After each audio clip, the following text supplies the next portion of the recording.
Welcome to Satsang.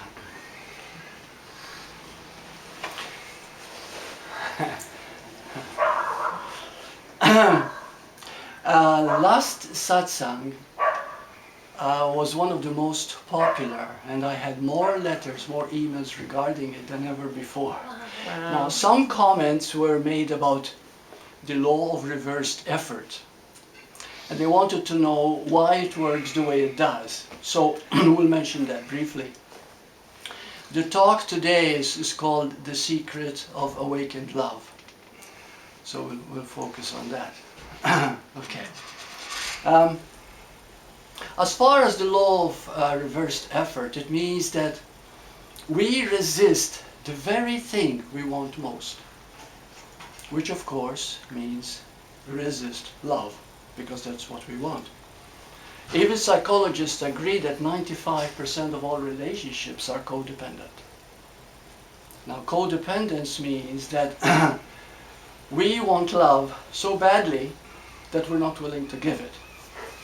But we do not realize that. So in other words, we're looking forward towards being loved rather than loving. So what is necessary is to learn to love who we are. You see? And that is the whole key of spirituality. And spirituality is simply seeing how beautiful, how magnificent you really are. And when you realize that, everything will change in your life. So we'll be focusing on that and how simple it is. So your attention would be, great, wonderful to have.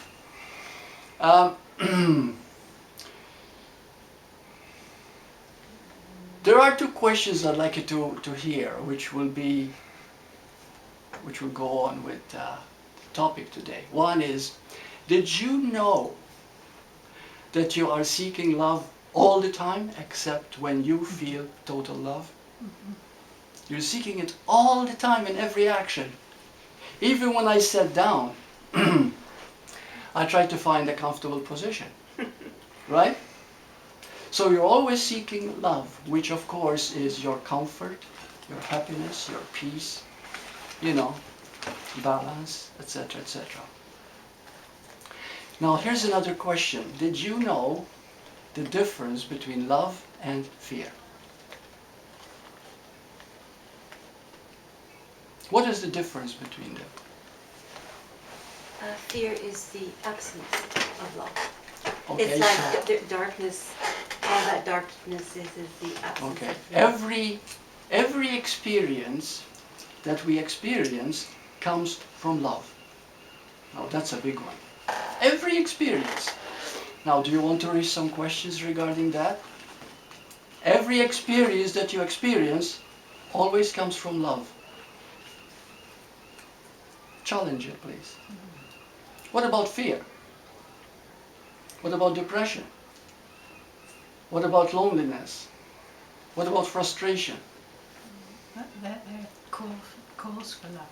Hmm? They're calls for love. That calls for love. So what makes the difference between fear and love, and every experience is love, is your judgment of it. Are we seeing how simple it is? The mind is constantly judging according to its past, according to its conditioning. And so we're going to understand a little bit more about the law of reversed effort. Because you see, there are two things that happen. If your childhood didn't have much love in it, there was no warmth or love, then automatically as a child between 6 and 7 years of age, you immediately developed a need for personal power. Now, personal power means that you want to get your own way. You have a need to be right. You see? So therefore, because of that, you are trying to protect who you think you are. And the reason for that is because you haven't shown enough love. And all you have is what you think you have at the moment, which is really your self-image. So you become very protective of that, and you try to, to protect it with everything you've got. So the need for love makes us always on guard, okay? And that guarding itself becomes the resistance to love. Are we understanding this, or am I making it clear here? Okay. You see, when you haven't been shown love, you have a great need to be in charge, to get back the power, but you do it from a personal point of view. So you try to protect and defend yourself, you're easily offended, easily hurt, and so you develop a need to be right. Did you ever sometimes you have a fight, you know, between your boyfriend or girlfriend or whatever, and you both want to have the last word? Okay, that's the need for power. If somebody loves themselves, they don't care for that. You see? Or you have a need to be right at all costs. And the Course in Miracles says something like, would you rather be right or happy? Okay, so the key question now is, what is love? We talk about it all the time, we hear about it all the time, we read about it, poetry is done, movies, romantic and everything else. What is love itself? Acceptance? But what makes acceptance? Yes, love brings acceptance, sure. But what is love itself? That feeling, that knowing. It's our essence. It's our essence. So what is our essence? That I exist, that we exist. Right, it is awareness itself. Okay? The greatest thing, the highest thing, the most powerful healing thing, transforming thing there is pure awareness. That brings all the change when we understand it. See, awareness has two aspects, and I mentioned that before, but today we can see it from a different angle. One is self-recognizing. Self-recognizing awareness means that everybody you ask, how do you know you exist? They'll tell you, of course I know. And how do you know? Because I'm aware I exist. So the reason we all know that we exist is because we are aware being. You see? Awareness gives you that capacity to recognize yourself. And then there is self-organizing. Self-organizing, we mentioned many parts last time we were, so let's mention something different. For example, let's say your body feels hungry. So there's a hunger pang, okay? That's self-organizing. Then you sit down and eat. Well, the moment you start to eat, your salivary glands will start to become active as soon as they look at the food. That's self-organizing. The moment you put a morsel of food in your mouth, immediately the salivary glands made everything possible for you to assimilate, distribute, and digest the food. You, as an ego, are not doing anything. All you're doing is putting food in your mouth because you're hungry. But do you understand how awareness does everything through us, which is our oneness? And then, of course, if there is some food that needs to be ejected, and you need to have a bowel movement, then that does it too by giving you an urge. You see, it's all done. Okay, that's called self-organizing awareness. Now, in our growth to awareness, which is love itself, we go through many stages. The first stages of our need for love, which is awareness itself, but we don't know it as awareness, but that's what it is, because true love is not emotional, really. It is seeing yourself in another, which of course we all are, recognizing each other. We are all the same awareness, but different consciousness of that awareness. The first stage is physical. So the first part of us is a need for sex, sexual expression, touching, embracing, hugging, having someone close. This is a natural part of the growth of love. And then it leads to the mind. The mind is sharing, communication, having the same interests. This goes deeper and deeper. You don't leave the physical behind, but you add to it the mind. And then you go deeper still. And then you begin to see that there are many, many emotions. And emotions overrun everything, practically. Because that is the feeling of you as a human being.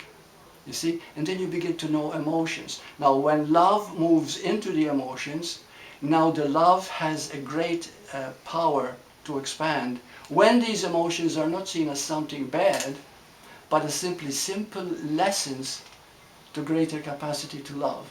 You see? Because every emotion that you have, every one of them, if it makes you suffer and you fight it, the suffering gets worse. And that's why there is a lot of suffering. But if we understand it as a need for love, are you understanding me so far? If we understand it as a need for love and understand that very pain itself, the moment we look at the pain, we grow in awareness. That's how awareness expands. Awareness is, but our consciousness expands as we begin to look at it. You see? And this is why relationships are so important. They're extremely conflicted, and we always attract someone who's on our level. But when we start discussing and exploring and becoming intimate, and intimacy is the most important part of our growth, we begin to see that we have so many needs we never realized before. And even though they come out of us pain, yet these needs themselves are the very need for who you are. This is one of the most important parts. See? So, and then after that, we become seekers. And we realize that there's much more than just everyday life. There's much more than just going to bed with someone. There's much more than just having a good time. Okay? There's a whole exploration of who you are. And that's called the spiritual essence of you. And then when we are ready, we move into that level and we start going deeper and deeper. So these are the levels. You can call them PMES. You know, physical, mental, emotional, and spiritual. Okay? When we get to the spiritual, this is when people start coming to something like a satsang. If you watch the internet now, people are becoming extremely interested, because 2012 is a time when things are coming to a head. People's interest in spirituality is enhanced tremendously. There's a great pull, a great drive for this. Now I'm going to say something here, and I'd like for you to really look at this. A person spiritually could go to the Himalayan mountains. They could chant all day long, they could pray, they could do all spiritual practice, but there is one thing that will make the difference, without which you can never, ever grow and awaken. What is that? What are we? What? Silence. Silence. No. Well, I mean, silence is a wonderful thing because we use it to go into. Going within yourself? Going within yourself? That's a good one. Going within yourself. Okay, let's move a little closer. Would you say surrender? Well, meditation. Surrender. But there is one thing that is so important that I don't want to say it and then it goes over here and you forget about it. I really want you to focus on it. Okay, listen very carefully, because this is bombastic. Even I am scared. Okay? Knowing how you feel about yourself. That is what makes the difference. Not the spiritual practice, Which self? which is important. Little self, big self? That's where we make a mistake. Right. There is no big self or little self. There's only I am. But what do you mean when you say knowing how you feel about yourself? Knowing how you feel about yourself. In any given In moment? any given expression. Or situation? Or Situation, experience, everything. Knowing how you feel about yourself is the only key to self-realization. Feel peace. Hmm? You must feel at peace. You have to be at peace in order for you to get in touch. However, if there is the awareness and you become still, you can still get in touch with how you feel. But the feeling doesn't necessarily mean good. I mean, you can be upset, you can be The angry, feeling you is can be- all now there's an important point you just brought up. The feeling is always good. What makes it bad, a feeling? You don't want it. You're calling it bad. You call it bad, you make a judgment. Well, it's not necessarily bad. Like, for instance, if I'm upset, I can look at the upsetness and, Yeah. and get to the what's But going on if you with look at the feeling. upsetness as a lesson to learn, what is wrong about that? There's Well, nothing wrong with the nothing. It's a upsetness. great learning You got upset experience. because you weren't aware that you made something wrong in your mind. You see, the moment we make something wrong, we get upset, that we get is- frustrated, yeah, right. we become indecisive, we become complicated. But the moment we look at something as it actually is, everything changes. Well, then that's just continuous pure acceptance. It becomes pure acceptance then.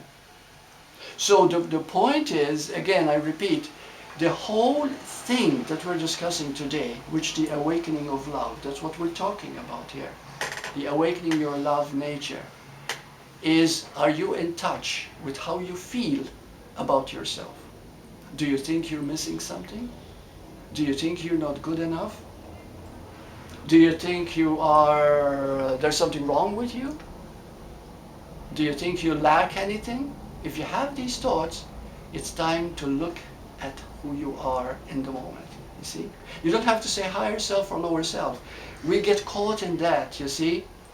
Like, like I wrote a woman, and she was so wonderful, you know, the way she wrote the email. And I said, you are wonderful. And she wrote me back and she said, yes, I know that in my true authentic state I am wonderful. She said, but did you mean me or my true state? I said, no, I mean you. There is no you or your true state. There's only the true state. Who you think you are is not your true state. It's your conditioning from the past. What people have told you you are, and you believe it. But who you are is always wonderful. Who you really are. Look at you right now, how beautiful you are. You come through the door, it's like heaven. Really, I mean, you are so beautiful. Now, how can you think there's something wrong with you? But sometimes we begin to think, oh, you know, I did something bad, or maybe people don't love me. But what you're doing is rehashing the lack of love that maybe your parents didn't give you enough as a child. See, by the time we reach 6 years old, we've already made up our mind whether we are lovable or not, whether we feel good enough or not. All the parents have to tell you is, what's wrong with you? Why don't you get it?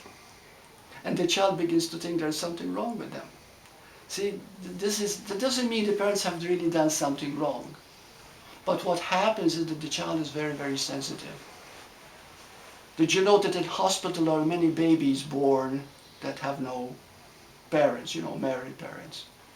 And they hire people to come to that place where the babies are and spend half hour with each baby, holding each baby. Because if they don't, they won't survive. Did you know that? Nobody can survive without love. Love is the very found. But why? Because love is the truth. Love is the essence. Love is God. You see, itself. God is not someone out there that you pray to. Love is the pure awareness that you are. You know, one time there is something in the Bible where it says Moses approached a burning bush. And then he says, what's your name? And God says, I am that I am. You got that? I am that I am. You see? And that means everybody is I am. And you are that I am. That is the name. Do you understand that? Well, why couldn't he just say, I am? Yeah, but when you say I am, you could be meaning Jan. Just Jen. Well, Jen not is if her I'm past. talking So to I you. tell you, I says, I am is that I am. And you say, I am that I am. I am. Because I have one right now that's kind of similar. I can say I am magnificent, and it just doesn't fit right. But if I say I am magnificence, then that just feels so complete. Okay. Well, if it feels it reminds- complete for you, then that's what you should do. But the whole point is the understanding, what it really means. Let me ask you one more question. Now, I've asked this before in a few satsangs before. And the question was, what is the most important thing for you? What do you want more than anything? Now, some people have said, I want a good relationship. Others have said, I want to travel. Others said, I want riches. Others said, I want peace. Okay? But do you know anything that you say, chances are 99.9% is not true? That's not what you really want. Why is that? What you think you want is never what you really, really want. What is it that you want more than anything? Joy. Hmm? Joy. And who wants joy? Who is it that wants joy? When you say, I want joy. Well, I guess it encompasses a lot of things. I mean, freedom. No, be direct, honest. Well, I guess I mean freedom, joy. The illusionary self. Freedom, joy. You want freedom, joy. Who wants freedom, joy? Well, I guess it would have to be me. That's right. So the most important thing in life for you is you. Got it? We have to be honest. Is it selfish? Oh, yes. But we can't help it, because that's the first stage until we really learn to love. The most important thing there is for you is you. If you want $1 million, it is you that wants it. If you want to be happy, it is you that wants to be happy.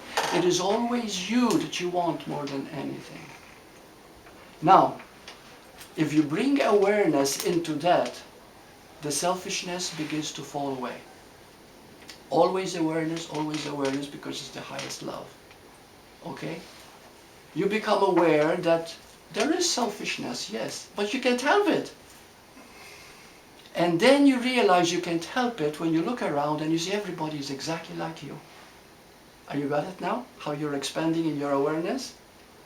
Everybody is the same. Everybody wants me first. So the selfishness starts to burn away when you see the connection that you have with everybody. You see the sameness of everybody. And then we move into the third stage of awareness. That if I judge you, since you are the same like me in awareness, I am judging myself, aren't I? If I hurt you, aren't I getting hurt? Are we seeing this? Okay, so this is where we begin to see our sameness, our oneness. Okay, this is how we move closer and closer to that oneness all the time. And of course the highest stage of all is when you realize that what we call oneness is really God itself. The highest, the most sacred thing there is. You don't have to call it God, you can call it whatever, the ultimate.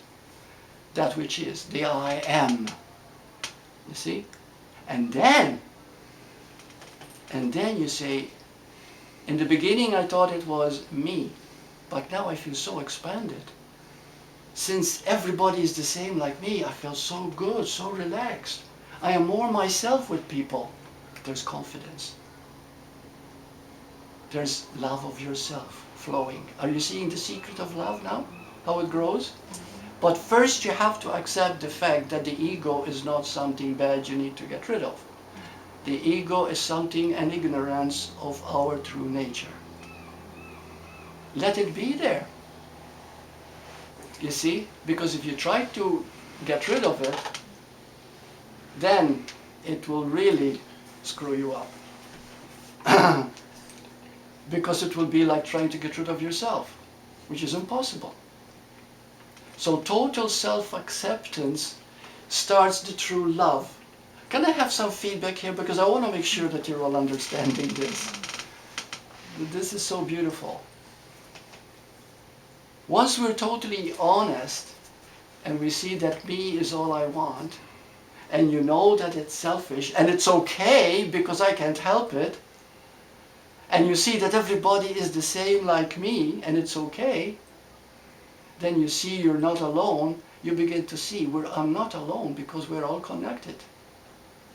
Now we're beginning to understand love. Now the moment you begin to see separation between you and another, that separation, you feel it in you. Mm-hmm. Everything that you think is out there is in you. You see?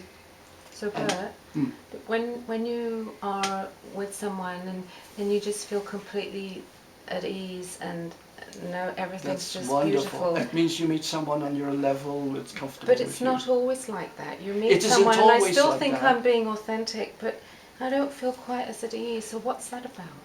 You just said a while ago you feel at ease. Okay? If you feel at ease, that means there's compatibility. Okay. Okay? So it's okay then that with this whole thing that I might meet someone else and I don't feel so at ease. Is that any reflection on the work that I'm trying to do? No. No. Okay. If you meet someone and you're not at ease with them, it could be that there's no compatibility Okay. with that person. That doesn't mean you need to feel at ease, but if you feel at ease, it's okay. Yeah. And then once you say it's okay, you begin to feel more relaxed. See, we have to see the dynamic of awareness here. If there is no awareness in what you are feeling, you are not in touch with the feeling of how you feel about you.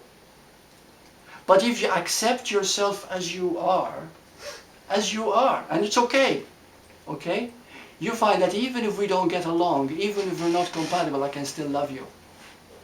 Because beyond the incompatibility, we are the same one being. You see? And that's where the understanding begins to arise. This is when love starts to flower. See, that is the most beautiful thing. So, and the reason is because I've had a few people asking me questions. You know, I've had the company of this beautiful person here. I won't mention her name on video. And yesterday I was talking to her and I said, you know, tomorrow I have satsang and I have no idea what to talk about. So I said, if you give me some space, I'm going to go in the room and talk to the Holy Spirit. And, right? Yeah. And then I went into the room and the voice came. It never fails. And it says, the most important thing is to talk about love.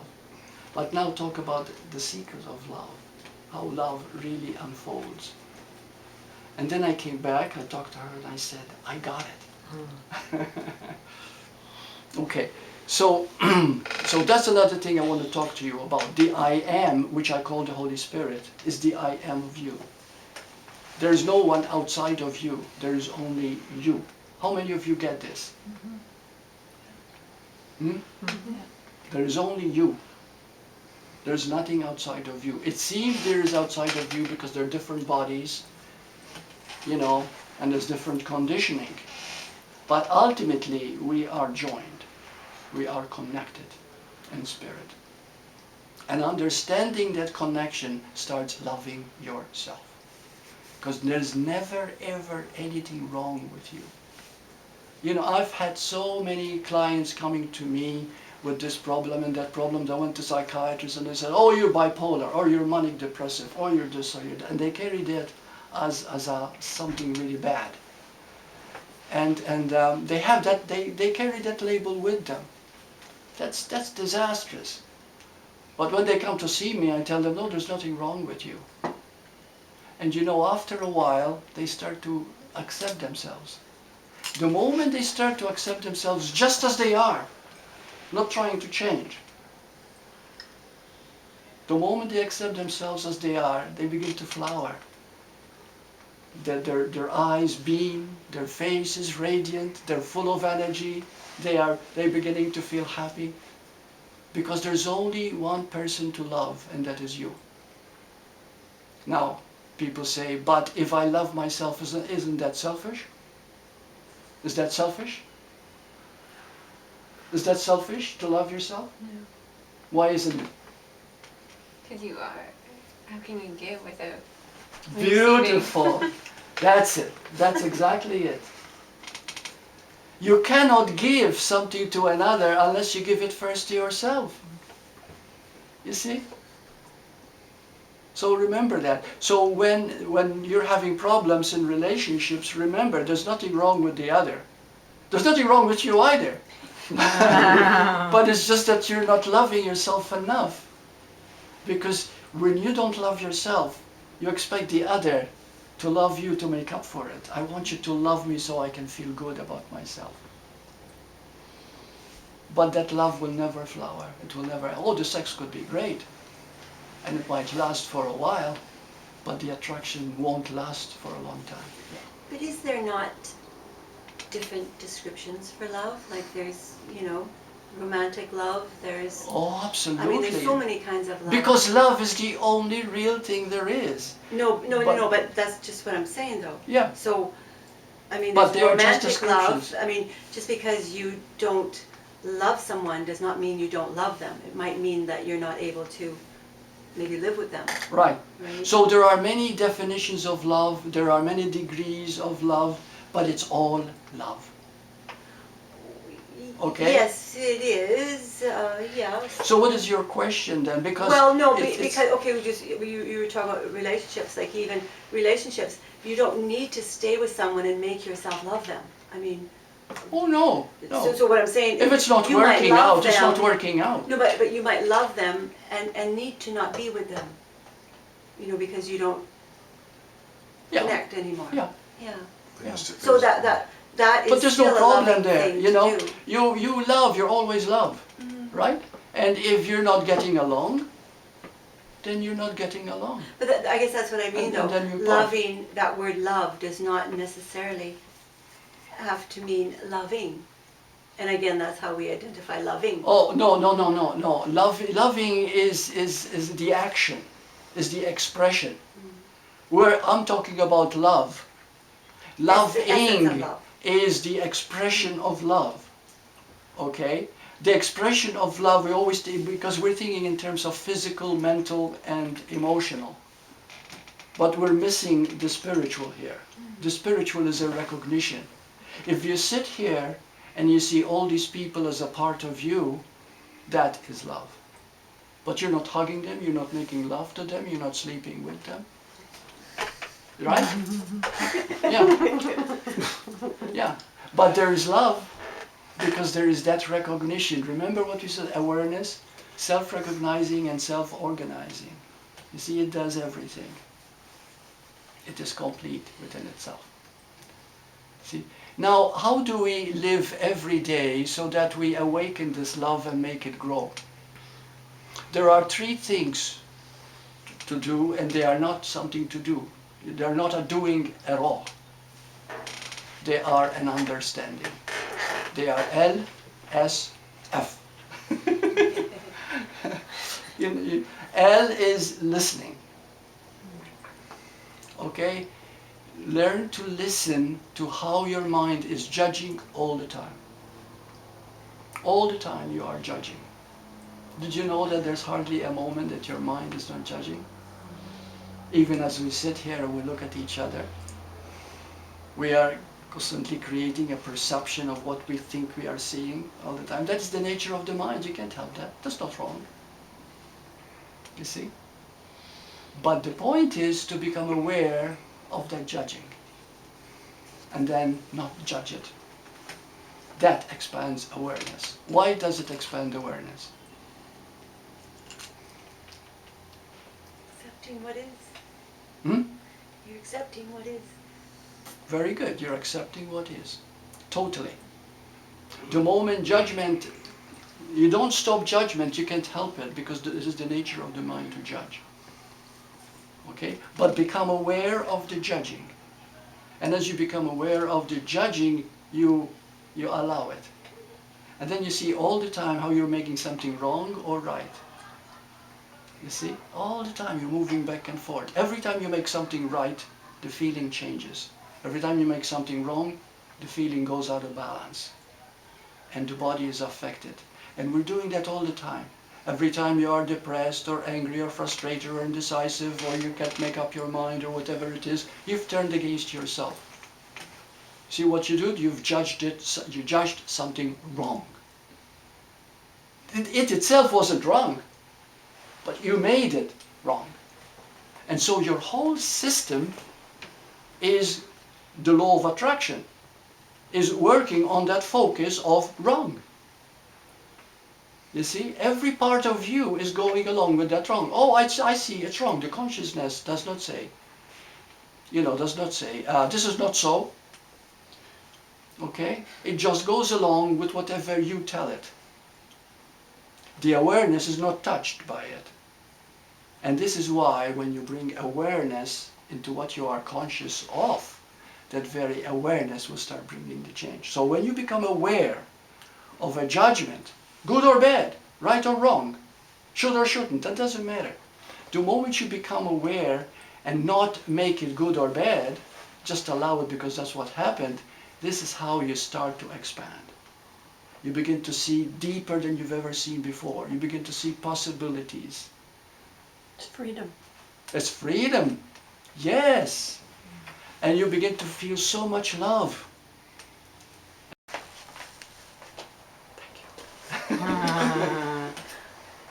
Yeah, and so you're walking down the street and you're seeing people and you feel them. They're a part of you. You feel this love. You see animals and you feel the same way. You see? This is not a religion, this is not a cult, this is not a philosophy, this is not a system, this is not a method. It is simply how we grow as human beings. You see? Constantly moving towards that center which we are, the ultimate. Okay, we talked about love. If there are no questions, I would like to do something that I haven't done for a while. Yes? Did we do it all? LSF, listening? What were the other things? What are the three things? There's just the three of them. Thank you. I was almost forgotten. There's listening. Listening is to the judgments that you make. Okay? We're judging all the time. Yeah. So sorry, Bert, just to go over that again. So if we have a negative judgment, Yeah. we just see it and See, just let it be. Be aware of it and let it be. Don't judge it. And don't judge yourself for having that judgment. Okay? This is not easy in the beginning because if your mind is used to judging you, okay, you say, oh, I shouldn't have judged. Okay? Which is of course another judgment. So the point is to be so alert that the moment you judge, you let it be. Okay? And your awareness expands. Okay. Why? Because awareness is itself purifying. It is itself the love that we are. Sorry, but it's the awareness that will notice the judging? The awareness that notices the judging. Yeah, Sometimes we get awareness, so lost in the awareness judgment is a witness. Awareness is the observer. Awareness is, for example, let's say you look into the mirror. Okay? And you keep staring at the mirror. And as you stare at the mirror, every minute is, let's say, 5 years. Okay? Just whatever. Now, each minute is 5 years. So now you look at the mirror for 10 minutes. Okay? So 10 times 5. So now 50 years have gone by, for example. So everything has changed. Your body has changed, the environment has changed, everything changed, but you're still looking. It is still you looking. Right. Got it? Awareness does not change. Awareness is always is. Consciousness, which is your body, your environment, your upbringing, your everything, it changes all the time. You see? You had an infant body, you had a child's body, you had a teenage body, then you had a young girl, boy body, you matured body. So you couldn't be the body. You see, right now, I am inside the body and I have a form that I call mine, but I am not it. any more than I am this apartment, and I am the car I own, or whatever. You see? I am the one who just is experiencing this. Is that clear? Okay, that's awareness. That's the awareness. When you allow that to expand and you give it priority, your love will expand without you doing anything. So as you listen to the judgment, this is what is happening. And then after listening to the judgments without judging it, the next is seeing. Allow yourself to see the wonder of every moment. Because every time you make a judgment, you can look at it and you say, my goodness, how it affected my body.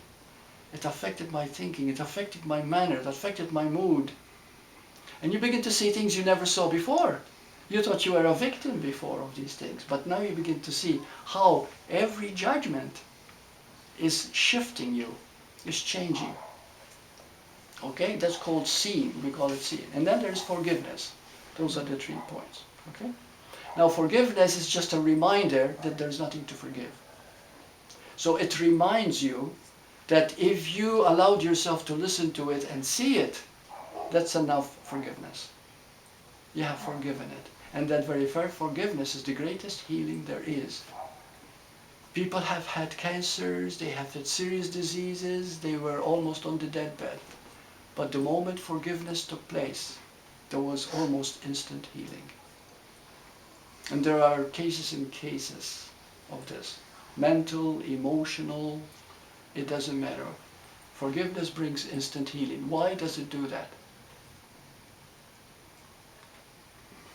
It's a letting go. It's a letting go of what has been eating inside you. You see? Because whenever there is a wrong in your life, you make it wrong. You're depressed over it, you're angry over it, you're mulling it over. Okay, you're caught in it. It throws you out of alignment. Your body is not digesting properly, it is not moving properly, your parasympathetic system and sympathetic system are not joined. There is no alignment in you, totally. You're out of balance. That's called dis-ease, lack of ease, lack of balance. You see? So you go to awareness, and awareness brings you back to balance. Are any of you have any physical pain right now, or having anything bothering you?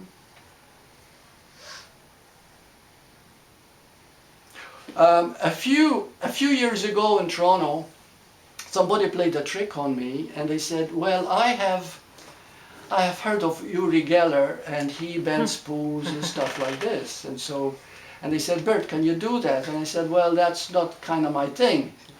I said, all I do is talk. And so they said, well, don't you want to try it? Because I'm sure you have the faith. And so one man just took the courage and put a spoon in my hand. So I held it, and I didn't want to give it up, because I'm going against what I talk about. So I held the spoon, and everybody held hands, and they grabbed me with the arms, and we made contact. And I said, if you gave me the spoon, you have to do what I ask you to do then, to see if it works. So I held the spoon in my hand, and we were all joined together, and I said, now see it as if the spoon is like a pretzel, is like a rubber. Okay, and I held the spoon in my hand. And as I held it, it began to bend and twist. When I looked at it, I was amazed. Can you give me that? No, here it is, I'm sorry. Oh, This is the spoon. This is the spoon, and you see the and twist? you just held it, you didn't... I held it. I didn't go like Ah. this. Now I cannot open it up. But you see the twist there? You've saved that all those years, Bert. Hmm? Yeah, I know. I just found it a while ago because I was rummaging through my stuff, and I forgot. I forgot all about it. But anyway, you can see the twist there, which is almost impossible to do just by pure force, brute force. Yeah. Yes, and it did. Yeah. You see? So anyway, if I can do it, anybody can do it. The power that we have It's just that we don't have faith in ourselves. Even I did it at that moment. He brought me the spoon and put me on the spot. And of course I had no way to get out. And so we held hands and we did it. So today, what I'd like to do also, I want us to experience a circle of love today. And I will stop this, sorry guys. And then we join and we feel this energy, okay? That's alive. Now the important thing to always hold in mind is this. You are the extent of how you feel about yourself. It doesn't matter how many books you've read, it doesn't matter how many satsangs you've gone to, no matter how many video shows you have seen. You are the extent of how you feel about yourself. Will you not forget that, please? Okay. So this is why we're going to do the following. Okay. Namaste.